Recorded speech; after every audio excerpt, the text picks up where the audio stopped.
يقول قبنا خرور أبي أحمد خجل قبض رجيتو جدود TPLF قبنا مسين سامت خان الرسام جل قبنا ولا أوكاني سوى البليس إم ورا قدو خيز نسينو يجو وران أوروميا خان كيس دي وراني بنام خونيني خ أوروميا وانجنو فرقة قطوة الإنسان تما جل قبرت ورا وجا نانو جوت قرآن تربا قرآن سدي جودن وجا لما في ديمو جر خ TPLF في بلتجنا جدود ديمو جر كيس دي خ هندج على ميدان كل تايجو أوان تجرا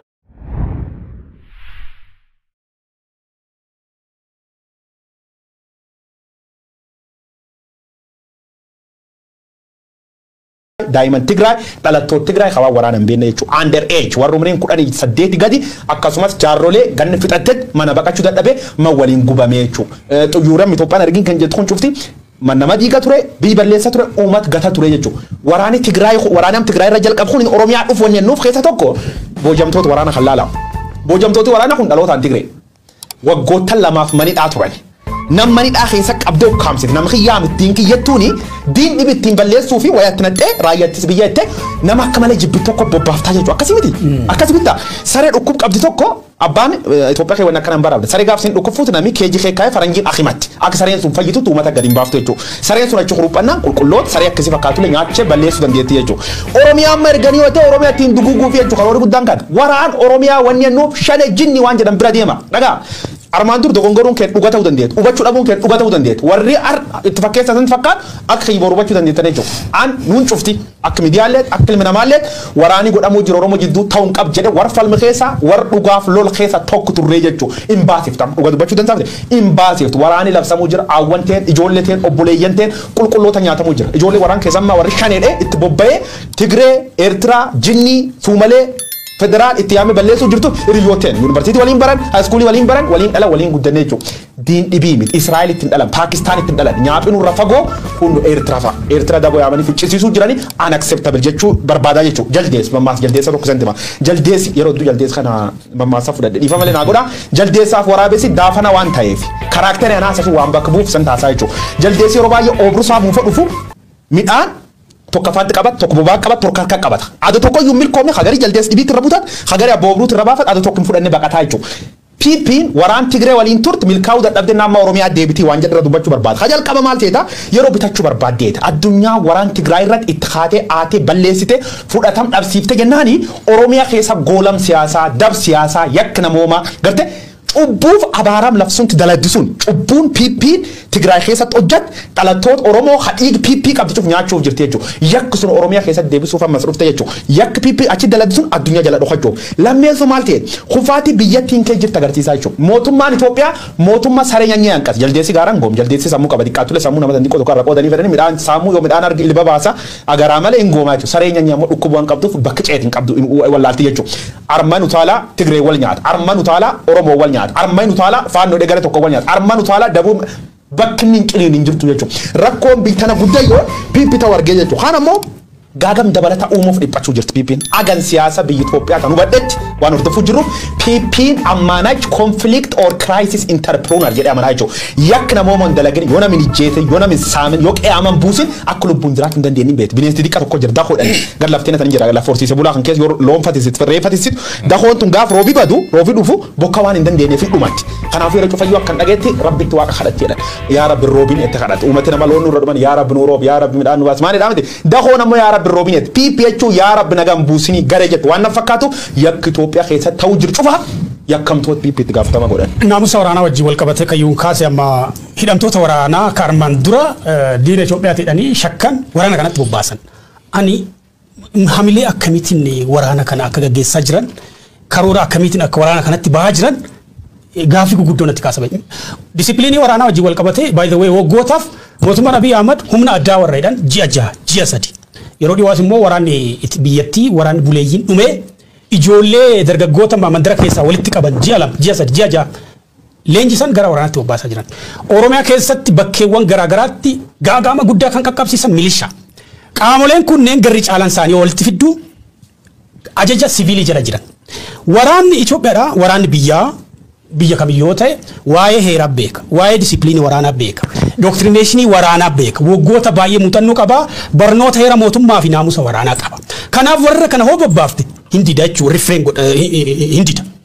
mormii kaasa nama jeessa ka Kan bobba'aa jirtu namoota nagaa fixuudhaaf. Kan bobba'aa jirtu qayyee namaa gubuudhaaf. Kan bobba'aa jirtu dubartoota gudeeduudhaaf. Qabeenya namaa gubuudhaaf kan bobba'aa jirtu. Kanaafuu filannoon gareen tuni qabdu humnoota weerartuu mercenarii ka akka humnoota Eertiraa fayyadamuu qaba. Humnoota naannolee kan naannoo ollaa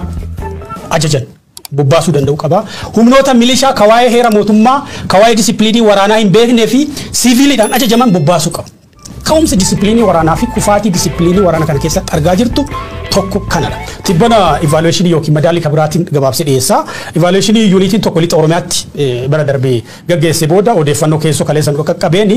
kufaatii guddaan ramaddiiwwan waraanaa lixa Oromiyaa keessatti bobbaafaman baay'een isaanii waraana bilisummaa Oromoof balleessu warri bobba'an hundi isaanii osoon of kaliin deebi'anii ka jedhu qondaaloti waraanaa gamaagama yookiin madaalii tibbana gaggeessaniin odeessi keessoo kaleessan wayee jira. Akka odeessa kanaatti yaadii waraana bilisummaa Oromoo balleessuu jedhu kun tasumaan hojjetu. Waraanichi waraana baduu miti ka jedhu qondaaloti government legislative executive judiciary ta'an sa press media dhugaa uummata qaam lama khawal dhabak jaarsi biyyaat jaarsi saraaraa jaarsi dhugaat hajiddu taa'ee qulqulleessu miidiyaa jechuudha. Amma legislative executive judiciary wanni dhaan Itoophiyaa keessa injirtu jechuudha. Jaarsi dhugaa injiru abbaan gadaa amantaa wanni cufti salphiftee jirti jechuudha. Sirni PP ka jedhu. Kanaaf akka miidiyaatti responsibility nurra eega morality ethics of journalism been dubbachuu jirra jechuudha. Reality lafir jirtu Abrahaam Ag tayaa yura dubbate maal waan jedhu dubbachuu barbaada. Qabxii sadii qof kaas jalqabirratti biyyiti Itoophiyaa jedhamtu akka maanach biyyi ta'uu hin dandeenyetti beyond the repair sadarkaa diigamuu gubbaa geette jechuudha. Diigamti jechuun dandeenya diigamtoo jenna immoo aamilee namni duwwaan oomnuuf sadarkaa diigamuu gubbaa jirti jechuudha. Kan keessaa ka jalqaba namooti lubbuu dhabuu jiru the minimum government wanni mootummaan diqqoo lamiila ofiitti godhumaan naga lamiilee tissu jechuudha. Mootummaan Itoophiyaa naga lamiilee tissu hin dandeenye waggaa sadeen waggaa fandaf irda deebii lubbu qulqullooti nyaatamti cufaaf quba nama qabu malee itti gaafatam tokko hin fudhanne jechuudha. Ebeel akkanatti keessin seenu. Lammeessa gubbaatti ijjecha nama kana diigamti biyyattii kanaaf akkubanneetti aga beennutti aga dhugaa jirtu wal birqabnee laallutti itti gaafatamaan PP ta'uu afaan guunne dubbannaa jechuudha. Akkamiif kan ta'an waraan biyyitan keessa jalqab cufaaf ka'umsi PP ta'uu bannee jechuudha. Maal seetaa gareen mootummaa biyyattii wal dhabdee Itoophiyaan kura jirtu tun cufti waraana bilisummaa Oromoo kophaa loluu jira PP maata. TPLF kophaa loluu jirti PP maata. Umni Gambeellaa kophaa loluu jira PP maata. Unni Sumaaleelleen biyya keessa ta'uuti malee ONLF loluu jira PP maata. Gareen Amaaraa ta'uuf dandeet loluu jirti PP maati. Kanaafuu konkuluujiin nu beekuu jiru hubachuu jiru rakkoo Itoophiyaa biyyatti sadarkaa diigumsa irraan ga'eef itti gaafatamaan PP jechuudha. Tasadeessootiif ta'umaatiin bitadha waraanni bilisummaa Oromoo irree PP'n dhossit irree PP'n kijibaan uummatatti baasuu sobonnee jechuudha. Waraanni bilisummaa Oromoo shifta 5 shifta 10 shifta 20 uurkeeyyaat umniin qabdedhan ilmaan itti argan loltoot meeshaa gugurdaa qabdi qaqaarisee ijjeese reef nama daawwachuu jira. Reef nama nu jibbisiisu. Nu reef nama daawwachuu sammuun teena nu dhukkubuu jirti jechuudha. Qawwee gugurdoo mootummaan Itoophiyaa Turkirra kadhate. Kaini United Arab Emirates irra kadhat ijoolleen qaqaloo urqiyyaat irra gurratte footoo nu agarsiisuu jirti jechuudha. Waraanni bilisummaa Oromoo ka shifta jedhaniin ka kijibtoota jedhaniin ka saamtota jedhaniin mootummaa bilxiginnaa qiyaamatti buusee qawwee irra hiikate biyyatti sun gartee biyyatti raasuu jira jechuudha. Realitiin nu banne kana jechuudha. Akka waliigalaa tanaan muummeffadha biraan toopika waan keessa baanuu fi furmaatimaan jecha yeroo dur deebi amma mooto godhadhe jiran akka dhuunfaa ta'aa Saawudii Saalee cuuf keessatti Itoophiyaa keessa furmaati dhibiin hin jiru. Tokko PP sirni jedhan qawmat ballees diigamu. Lammeessoo waraani kun cufti dhumatee PP tark kennatee gareen garboomsitoota gareen addabaabaay irra nan fixu garee an shifta dhayaan PP mootummaa dheen yaamuu hin danda'u raga guutuu waan qabu. Yoo na khasasti itti gaafatama ta'uuf qophii amma murtii warraan dhiyaadha malee PP shifta wanni dhuuf jaarsi biyya jeefte abba gadaa jeefte haadhu wajjeefte ilmaan iyyeessa ijjeefte gareen shiftaatuun diigamu yookaan gareen shiftaatuun teekoo bargodhu ta'uu baannaan biyyiti Itoophiyaadhaan sun diigamte nuun cufte okkolee gaadii waan qabnu atilleen firaashii tokko qabaat Abrahaam illeen distii tokko qabaat qabanne gargar galu callaa'edha yaafitadhe toopikii kan. Guyyaa odeessaalee kana isinitti himaa jirrutti kutaalee Oromiyaa baay'eetti keessumaa Shawaa Lixaa Shawaa Kibba Lixaa giddugaleessa Oromiyaa baay'eetti waraanni deemaa akka jiru bakkeewwan waraanni deemaa jirutti hedduutti immoo neetworkiin keessumaa intarneetiin badee akka jiru quba isin qabsiisuu barbaannaa waa'ee waraana kanaatti xiinxaltooti maal jechaa jiru ka jiru gabaabsee kaasa maraatummaa jedhaan namichi xiinxalaan Faransaay Reene Foort namni jedhamu hojiin amma waraanni Abiy Ahmad gaggeessaa jiru keessumaa opereeshinii Oromiyaa keessaa jiru opereeshinii abdii kutannaa fi opereeshinii gaddisiisaa hojii maraatummaati. Very tragic jedheetti kan ibsu kanaaf ka'umsi maalii ka jiru tokko opereeshinii seera kabachiisuu waggaa tokko dura Tigraay keessatti jalqabame maseenuu isaati. Opereeshiniin waraanaa Itoophiyaa keessatti garaagarummaa siyaasaa qawween furtu opereeshinii maseena bu'aa fiduu hin dandeenye akka ta'e waraana waggaa tokkoo fi walakkaa ol Tigraay keessatti gaggeeffameen mirkaneessinee jirra. Maseenummaan sun maaliif ibsama? Itoophiyaan dhaloota lamaa sadi duubatti deebitee jirti. Waraanni ishee sadarkaa himuu hin dandeenye sagantaa siqaanessuun diigamee burkutaa'ee jira. Dinagdeen biyyattii unkurabeetti jira. Hariiroon biyyattiin biyyoota alaa keessuma biyyoota armaan dura michuu gaggaarii jedhaman biyyoota lixaa kan akka Ameerikaa biyyoota Awurooppaa dhaabbilee guguddoo armaan dura maqaa biratti qabaataa turte UN gamtaa Awurooppaa dhaabbilee maallaqaa dabalatee biratti maqaan hariiroon Itoophiyaadha badee jira bu'aa waraanni suni buuse kanadha kanaaf waraanni kun waraana gaddisiisaa fi bu'aa fiduu hin dandeenye jedha Reeneen waraanni amma lolamaa jiru kun immoo waraana kurna hedduu lolamaa jirudha kurna hedduu waraanni bilisummaa Oromoo loltoota kuma hedduu hiriirsa waraana jirudha waraanni kuni waraana kana injifatee bu'aa fida jedhamee hin abdatamu kan jedhu sadaffaa irratti waraanni guyyoota 30 karoorfamee jiru kun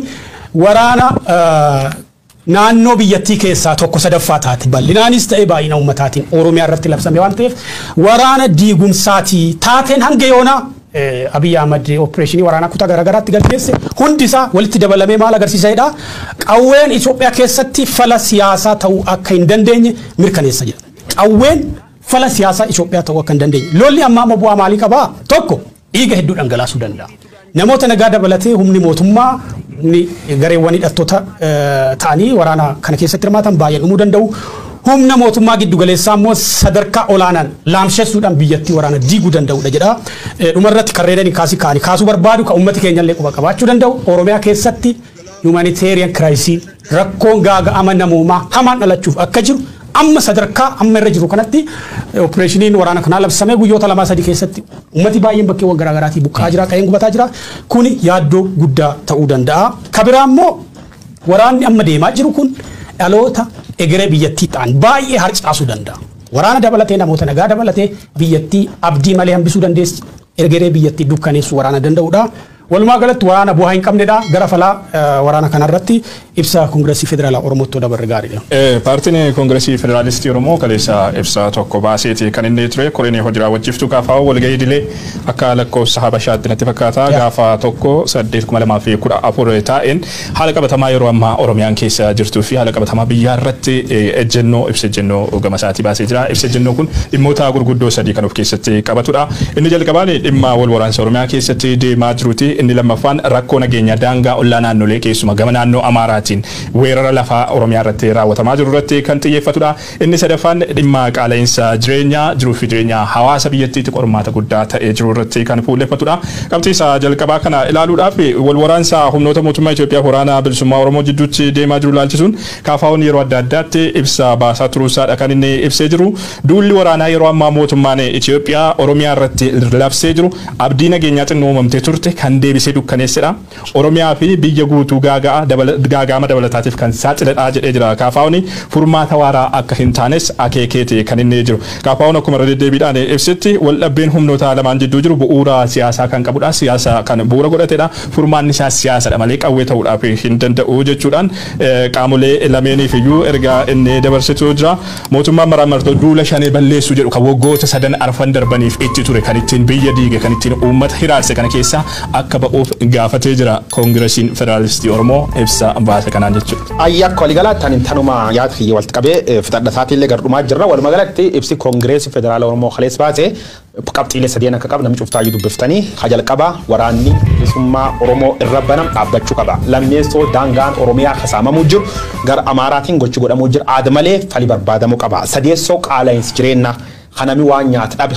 kan kaani miilaan deeman qas baqa sun quraal beegir yeedaalleedhaan kaani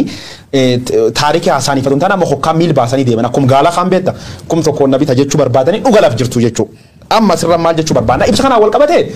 ajanda miidiyaa hawaasa ta'uu quba qaba argaa jira ibsi Koongireesiin Federaala Oromoo baas dubbii waliin hin deebine warri qeeqeen jira jechuudha. Yes qeequu danda'u uummata Oromoo waan hin galleetiif garuu riyaalitiin laf jirtu maalii yoo jenne gara riyaalitii laf jirtu dhugna ibsi kun akka nam loojikaal ta'e tokkotti dhugumaa jechuudha. Maaliif dhugataa sababa ki justify godhata. Hajal qaba Koongireesiin Federaala Oromoo amma miti bar wayyaanee illee qabsuun haroo nagaa filate qabsoo haroo nagaatiin deemuu jira jechuudha. Warri kun warri Koongireesii Federaala Oromoo keessa jiru kun rakkoo uummata Oromoo deemuu jirtu hubachuu dhabeetii miti jechuudha. Yeroo tokko wrong side sammuuteen keessa baasuu qabnaa jechuudha. Namni Oromoo qabsaa'u jiru nama miidiyaa irra odeessu qofaa miti. Nama waraan bilisummaa Oromoo qawwee qabatee lolu qofaa miti. Nama kaafoo abaa'oo magaala Finfinnee keessaa waan itti dhagaamcuuf dubbatu qofaa miti. Ilmi Oromoo kamuu rakkoon Oromoo dhibdu qabsaa Oromoo jennee fudhachuu qabnaa jechuudha. Yoon ingidaa guyyo waaru bitaan dubbate hawaa mirgaan dubbate walqeequ maaliin kunini wamgati nu baasise jechuudha diraaman taane hin barbaachisu uummata keenyaan bira deema jennaan jechuudha akka waliigalaatti ibsa kun maalii fi dhuga jedhe waan itti maleef yaada mataa kiyya dhiyeeffadhaa jechuudha armirratti odeeffannoo kennu qofa tan yaad beennullee waan beennu mata waan himnu jalqaba qabsoo hara nagaa malee furmaata akka hin jirre keessa loojii kan jalqaba garee waladhuu jirtu haqawwe qabattee waladhuu jirtu tokko TPLF lam waraan bilisummaa Oromoo umnooti Gambeella maani sabab sablammooti mataaf danda'ani waraan bilchiginnaati wal balleessuu jiranii jiran kaafaawwan paartii hara nagaatiin qabsaa'uu barbaadu qabsaa'uu jiru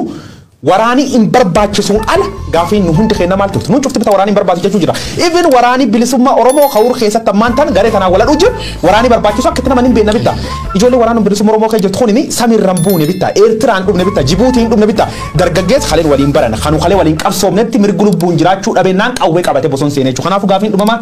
qawwee nurra dhaabdanii hara nagaatiin mari'achuu barbaadan mari'achuu qophii jechuu jiran ibsi kaafuu akkasidha waraaniin barbaachisu waraan gidduu qulqulloota dhumata qawwee laf qaamuu qabdi namu walii galuu qabaade mootummaa yaamish dhiyeesse jechuudha kawaraan baruu jiru waraan bilisummaa Oromooti waraan bilisummaa Oromoo hoomii qabaa qawwee fi qabate urkee jiraachuu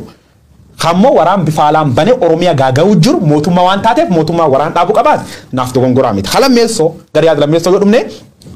dhiirsaaf niitiin man keessa yoo wal dhabde warra lamaan wal fidanii wal taraarsan jechuudha ati kan balleessat kan siree taksin rees yes Kongresiin Federaala Oromoo yookaan paartileen abaawon Finfinnee jiru waraana bilisummaa Oromoo urkee jiru keessa qawween dhaa'u jira Kongresiin Federaala Oromoo akkasumas abaawoon of course manidhaa jirtu hooggantooti isaanii yaadi isaa maali hara nagaatiin qabsaa'ee tanaaf biyya galee miti gaafiin Oromoon gaafachuu jiru wal fakkaattii jechuudha kanaaf ammoo hara cufeen gaafiin guddoon nurratti wal dubbachuu qabna kanaa jechuudha hara cufee akka nagaan hin buun gaaga'uu jiru waraan malee cabsi malee balleessi malee ijjeessi malee jechuu jiru harakkoo Itoophiyaa irra maal ga'e yakka ta'ee uummata balleessuu jiru waraana tamana biyyaa malee jechuudha tanjal sarara dubbachuu qabna Itoophiyaa keessatti aggareen bilisiginna jedhan jirtu bilisiginna jibbi dhibirraan qaba bilisiginnaan buutee kaafaawwan angoo qabat abaawoon qabat eenni qabat yeewuun hingidaawoo qabaatti atiin gandallee bulchuun dhaguu dandeetta nangoo sirraan barbaadu garuu reyaalitiin laf jirtu yakkamtooti Itoophiyaa bilisiginnaa waan taateef bilisiginnaan yoo siin naga barbaadde warra haqa gaafat karaa qaatiin gaafii warra deebisuu qophii taate gaafiin sun keessa gaafiin sun sadarkaa guddoo gubbaa jirti akkuma barbaadna kaan garee wayii galchanii angoo keessa filan angoo qoodaniif maanii miti bilisiginnaan Oromiyaaf rakkoo waan taateef angoo yoo gadhiifti yoo sirni kun diigan Oromiyaa walii galuun dadhabdu gaafii jettu waraanni bilisummaa Oromoo leen ka gaafat kana sirni kun diigamuu qaba warri bii keessa qabsaa na dabalatee ana akka gaazexeessa tokkoon Itoophiyaa keessatti ag PP gareen jedham gareen shiftaatu shiftar kan namee duun jaalatu shifta jedhaya ag shiftaan tun diigamtutti nagaan hin dhufu PP yoo siin diigamte yookaan hara nagaatiin angoo gadhiif Itoophiyaa keessa nagaan hin dhufe dhamana yafitan